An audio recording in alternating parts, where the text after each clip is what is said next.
Welcome to my mini blog. সকাল সকাল উঠে দেখো গাছে কি সুন্দর ফুল ফুটেছে। আমি বেরিয়েছিলাম একটু হাঁটতে।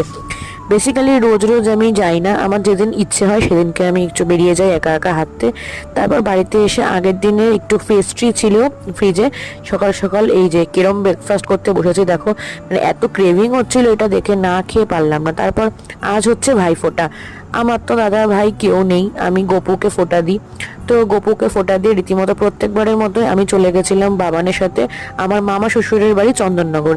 সেখানেই বাবানের ফোঁটা হয়, আর আমি বাবানের সাথে প্রত্যেকবার যাই। এই যে আমার ননদ দিচ্ছে বাবানকে ফোঁটা, তারপর ননদ দিচ্ছে এখানে তার ভাইদেরকে ফোঁটা, মানে এই যে বুবন সুমন আর পুচকুগুলো দিচ্ছে গোলুকে ফোঁটা, আর এখানে আমার শাশুড়ি দিচ্ছে আমার মামা শ্বশুরকে ফোঁটা।